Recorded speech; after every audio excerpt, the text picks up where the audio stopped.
Srivastava from mathematics farm. आज हम लोग क्या पढ़ेंगे?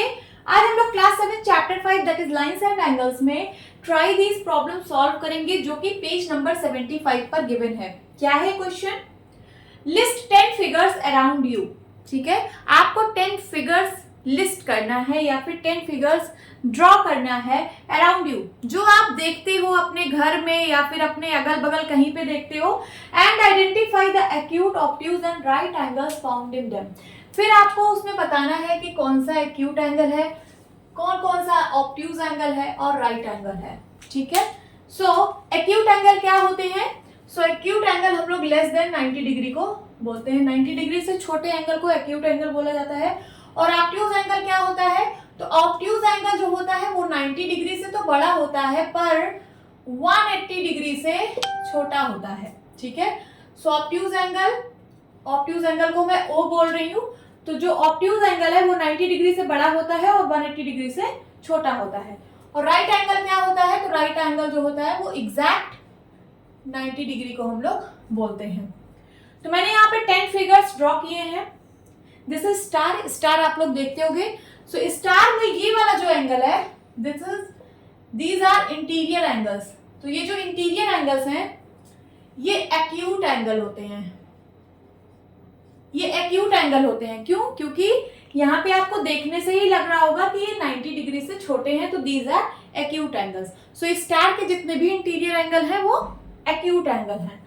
And this is pizza slice, pizza का एक स्लाइस है ये। सो यहाँ पे जो एंगल दिख रहा है वो 90 डिग्री से छोटा है, मींस दिस इज एक्यूट।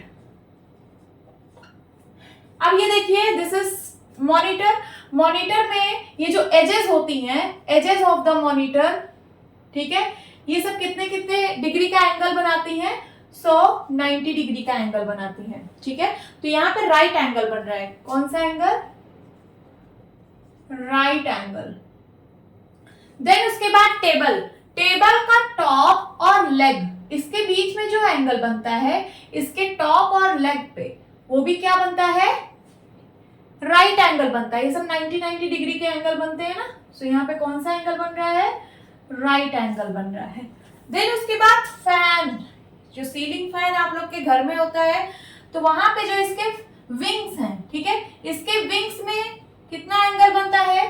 तो ये 90 डिग्री से बड़ा एंगल होता है और 180 से छोटा होता है, मींस ये ऑब्ट्यूज एंगल बनाती है। ऑब्ट्यूज एंगल बनाती है। ठीक है, देन उसके बाद फिर से स्टार का एग्जांपल लिया है। अब की मैं ऑब्ट्यूज एंगल की बात करूं, ये जो एक्सटीरियर एंगल है, एक्सटीरियर का मतलब बाहर के जो एंगल्स हैं, ये सब क्या है? ये सब 90 डिग्री से बड़ा है। 90 डिग्री से बड़ा दिख रहा है ना। So these are the obtuse angle. ठीक है, दीज आर ऑब्ट्यूज एंगल। ये जो इंटीरियर एंगल होते हैं ये एक्यूट हैं और जो एक्सटीरियर एंगल हैं ये ऑब्ट्यूज हैं।